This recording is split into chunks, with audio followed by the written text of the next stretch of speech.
Nous allons maintenant passer la parole à au centre de prospective, à un collègue avec qui nous travaillons énormément pour l'analyse des transformations sociales.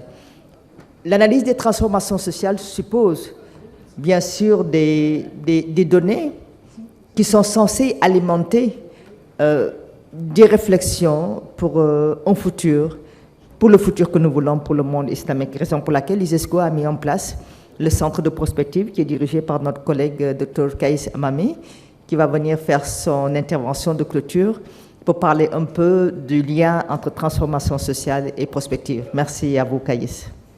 Excellence, Monsieur le Directeur Général de l'ISESCO, chers collègues, chers amis, chers professeurs, doyens, étudiants, vraiment très ravi, mais très frustré aussi de cette confiance à laquelle m'a accordé ma chère collègue Ramata, à savoir conclure. Comment conclure après les propos d'éminents professeurs, les propos d'éminents spécialistes et les propos de mon cher collègue aussi que j'ai connu dans une autre vie à l'UNSAL, qu'on a la même raison d'être, à savoir promouvoir l'idée de la prospective. Il faut savoir que la première conférence qu'on a pu organiser ici à l'ISESCO, avant que l'ISESCO fonde le centre de prospective stratégique, ce think tank pour l'ISESCO et pour les États membres, c'était avec Al-Yunsal et Ramata, c'était au mois de novembre 2019, avant la crise de la Covid, et l'intitulé de cette conférence, c'était « Prospective et transformation sociale ». Donc, je vais être très bref, je sais, on est en fin de journée, mais je vais essayer en 3 minutes ou 5 minutes d'asseoir les tenants et les aboutissants de cette relation, l'articulation entre prospective et transformation sociale ou transformation sociale et prospective. Pour ce faire, il faut revenir à cette idée, à ce rapport au temps. Vous savez très bien que le rapport au temps, selon le prisme prospective, englobe de nombreux éléments et critères d'analyse, tant objectifs mais surtout subjectifs. Yves Barrel, je tiens à citer Yves Barrel, puisqu'il ajoute qu'il en résulte que l'objet de la prospective, c'est le même objet que l'histoire et des autres sciences sociales. Donc, d'entrée de jeu, Yves Barrel, au-delà de sa pensée critique ou constructive autour de l'histoire, mais il fait un lien, une corrélation positive entre le temps, l'histoire et les sciences sociales. C'est la réalité actuelle, à partir de laquelle on remonte vers le passé par récurrence et on déborde vers l'avenir par anticipation. Il faut savoir que l'anticipation, c'est un des objectifs du centre de prospective stratégique. Le centre de prospective stratégique, qui est le think tank, encore une fois, c'est la boîte à idées de l'ISESCO et des États membres, il gravite autour de 4 objectifs. Promouvoir la culture d'anticipation, réaliser des études à vocation stratégique et prospective, et organiser des formations en prospective stratégique et mettre en place tout un dispositif de veille stratégique dans tous les domaines culturels. Et je salue au passage ma collègue Danielle, avec qui on a beaucoup travaillé sur cette idée de prospective et culture depuis un certain moment. La notion de temporalité n'a pas toujours été conceptualisée et définie. À la recherche, si on essaie de faire une petite recherche dans l'Encyclopédie Universalis au terme de temporalité, Henri Duméry analyse que c'est la distinction proposée par Bergson entre le temps qualitatif, celui de la durée intérieure, et le temps quantitatif, celui des chronomètres.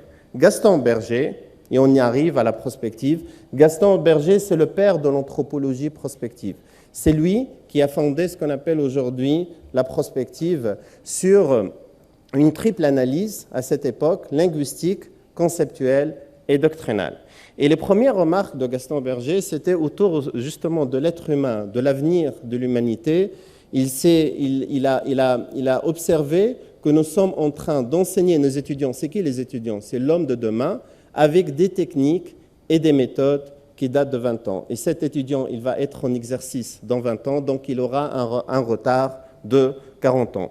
Donc la prospective, elle est au centre de ce qu'on appelle aujourd'hui la définition classique de développement durable. Vous savez, la première définition de développement durable, ce n'est pas celle des experts d'aujourd'hui, où c'est le réchauffement climatique.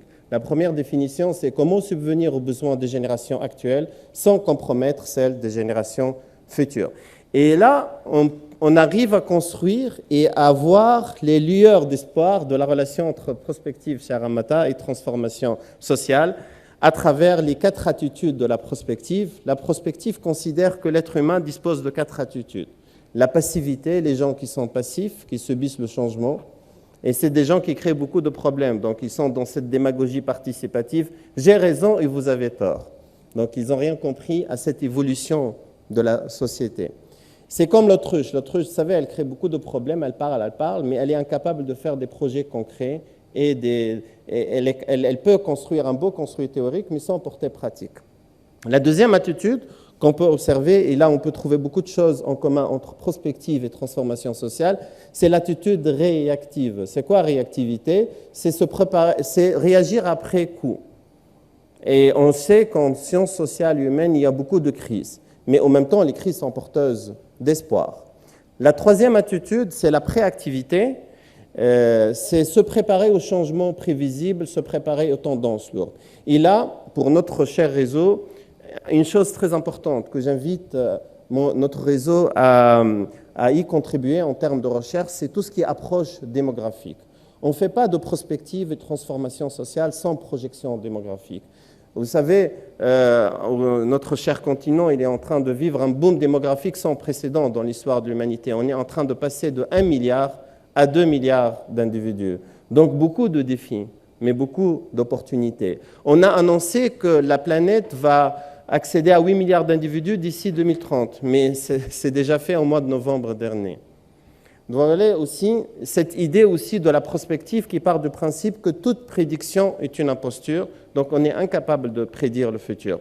Ce réseau, et pour conclure, ce réseau, il nous incombe aujourd'hui, pour aborder la complexité de transformation sociale, d'avoir une posture pluridisciplinaire. On a parlé d'un panel d'intelligence artificielle, ô combien aujourd'hui. Ma chère collègue, je pense qu'elle a quitté Mehé, qui est titulaire de la chaire de l'ICESCO, dédiée à l'intelligence artificielle, elle parle que l'intelligence artificielle, ce n'est pas une menace, c'est une opportunité. Vous savez, dans la langue chinoise, le mot crise, il a 2 sens. Il a le sens danger, mais opportunité. C'est pour ça qu'on dit que les crises porteuses d'espoir. Donc pour conclure, et je finis, je n'ai pas dépassé les 5 minutes chez Ramata, c'est que pour que ce réseau fonctionne d'une façon vraiment proactive, le centre de prospective stratégique, il est à votre disposition. Vous disposez d'imminents experts comme Alioune Sall, qui sera parmi nous, je pense, dans 3 semaines déjà, le 26 mai, on est en mai déjà, le 6 mai 2023, autour d'un colloque auquel tout le monde est invité, organisé par l'ICESCO, autour de l'idée d'une mise en perspective des études prospectives dans le monde arabe et musulman. Et là, c'est aussi une autre opportunité pour enrichir le réseau, puisqu'on aura une trentaine d'experts des 5 continents qui vont aborder la problématique des études stratégiques et quelle portée pratique des études stratégiques au jour d'aujourd'hui, parce que malheureusement, qu'on le veuille ou non, on a un problème d'études stratégiques. On observe des beaux construits théoriques, mais sans aucune portée pratique. Donc, bon vent, cher Ramata, à ce beau réseau. Et je pense que la prospective, elle a son rôle à jouer sur le court terme, le moyen et le long terme. Merci beaucoup. Mon collègue me disait qu'il a improvisé. Je dis heureusement, sinon ça aurait été une autre leçon inaugurale. Merci encore, Caïs, pour ce partage et cette belle construction. Vous me permettrez de donner la parole à mon collègue Dr Hassan Hayami, qui est expert au sein de la division recherche et analyse du secteur des sciences humaines et sociales, qui a été derrière quand même tout ce travail de mise en place du réseau international des sciences humaines et sociales, bien sûr, avec l'appui de toute l'équipe. Je ne saurais donner la parole à Hassan sans remercier les collègues du service de graphic design, sans remercier bien sûr nos collègues Mounia, Alun, Fahmida, Difa, Simpare et tous les autres collègues qui ont été derrière la mise en place de ce réseau, sachant que la Fédération des universités africaines y joue un rôle, des universités islamiques y jouent un rôle très important. Hassan, la parole est à toi pour les prochaines étapes. Merci.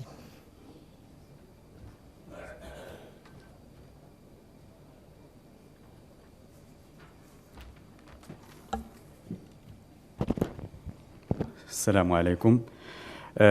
معالي المدير العام لمنظمة الإيسيسكو، السادة والسيدات الأساتذة والأستاذات الفضليات، السادة عمداء كليات الآداب والعلوم الإنسانية بجامعات المملكة المغربية، الحضور الكريم، لا أنسى كذلك إخواني وأخواتي الطلبة. نؤسس اليوم لفضاء علمي تنسيقي سيجمع بين الخبرات المتراكمة لدى الخبراء والأكاديميين والباحثين في العلوم الاجتماعية والإنسانية في أفق بناء فهم مشترك للواقع الحالي للعالم الإسلامي وطبيعة التحولات المتسارعة التي يشهدها، وأيضاً المساهمة في تطوير نظام معرفي مشترك يشمل مجالات الاهتمام الحالية للإيسيسكو، مما سيعزز موقعها كبيت خبرة يطلع بتحسين استراتيجيات والسياسات والبرامج. إن المسعى الذي تتغير هذه الشبكة بلوغه هو الانتقال بالعلوم الاجتماعية والإنسانية من البحث العلمي النظري المحض إلى البحث التطبيقي الميداني الموجه للسياسات والاستراتيجيات الوطنية. لقد أصبح بيوس العلوم الاجتماعية والإنسانية كما جاء على لسان السادة الأساتذة المتدخلين بات بوسعها أن تقدم حلولاً مبتكرة للتحديات الديمغرافية والاجتماعية والثقافية التي يواجهها العالم الإسلامي، ومواكبة منها لهذا الوضع الراهن ووعي منها بالدور المتنامي الذي تطلع به العلوم الإنسانية والاجتماعية. تسعى الإيسيسكو من خلال خططها وبرامجها العملية إلى تمكين العالم الإسلامي من اعتماد مقاربات شمولية في بلورة سياسات تنموية للبحث العلمي تقدم حلولا مبتكرة للإشكاليات والتحديات التي يواجهها، وأيضا لمأسسة الحوار المستمر بين الأكاديميين والباحثين وصناع القرار. إذن يترجم هذا المسعى مجموعة من المبادرات والبرامج التي أطلقتها الإيسيسكو من قبيل برنامج كراسي الإيسيسكو في الجامعات والمعاهد والمنح الدراسية، وهي الآن تعلن عن إطلاق شبكة الإيسيسكو للخبراء في العلوم الاجتماعية والإنسانية. إذن هذه الشبكة ستشتمل على مختلف تخصصات العلوم الاجتماعية والإنسانية، ما سيضفي عليها تنوعا وسيغني الأفكار والمقترحات العملية، كما سيتيح أرضية خصبة للتواصل والتعاون المثمرين بين الباحثين والأكاديميين وصناع السياسات العامة. كمرحلة أولى سيتم إنشاء فضاء افتراضي لهذه الشبكة، وسيتم انتقاء الخبراء والباحثين المؤهلين للانضمام إليها، وستحتضن هذه الشبكة مختلف الأنشطة من قبيل اللقاءات التشاورية والمؤتمرات والندوات وتكوينات طلبة الدكتوراه، وكذلك المنشورات المبنية على ما هو عملي، وكذلك من خلال هذه المنصة التي ستحتضن هذه الشبكة سيتم تسويق مخرجات شبكة الخبراء في المجال العلوم الاجتماعية والإنسانية. سيداتي والسادة الأساتذة والباحثين، ندعوكم إلى الانضمام إلى شبكة الإيسيسكو للخبراء في مجال العلوم الاجتماعية والإنسانية، كما ندعو أيضا صناع القرار إلى الانضمام إليها من أجل تعزيز الثقة بينهم وبين الخبراء وإضفاء بعض الشرعية على الأبحاث والدراسات التي سيتم إنجازها في هذا الصدد. نأمل أن تبلغ شبكة الإيسيسكو للخبراء الأهداف المرجوة منها، وأن تحقق نمواً مضطردا ومستمرا بما يتماشى والتوجهات الاستراتيجية للإيسيسكو، وأيضا بما يخدم البحث العلمي من خلال إرساء قواعد متينة لإنتاج أبحاث نافعة وإيصال مخرجاتها إلى السياسات العامة. وشكرا. في الحقيقة هذه الجلسة بعمدائها ومسيريها ومدبريها وأطر الإيسيسكو وبحضورها المتميز من السادة الأساتذة وخاصة طلبة الشباب الباحثون، لأن ملي كنشوف أن هذه القاعة كنقول لن تموت العلوم الاجتماعية والعلوم الإنسانية، لأن لا غوليف لا وكنشوفوها. فالشكر لكم على هذا الانضباط العلمي والأكاديمي. شكرا للسادة الأفاضل الذين تدخلوا وأغنوا هذا النقاش. شكرا للسيد الوزير سيدي العابدين الذي أشرف على اللقاء الثاني. شكرا للأستاذ العميد سي جمال الدين الهاني كذلك. شكرا للإخوة، ميرسي أوسي بور لا بريزونس دو l'AUF. ولكن تميزت اللقاءات كذلك بأن الآن لاحظوا حتى واحد الصور آخر. تكلمنا قبل على الجذور، على التماس. معنا الجامعة الأورو متوسطية بفاس، ومعنا فيها سي عبد الرحمن تنقول، لمن لا يعرفه أحد مؤسسي الدرس الأكاديمي المغربي حول الأدب المغربي المكتوب بالفرنسية، ولكن هو بالطبع دائما يهيم حتى اللغة العربية ويسافر نحوها.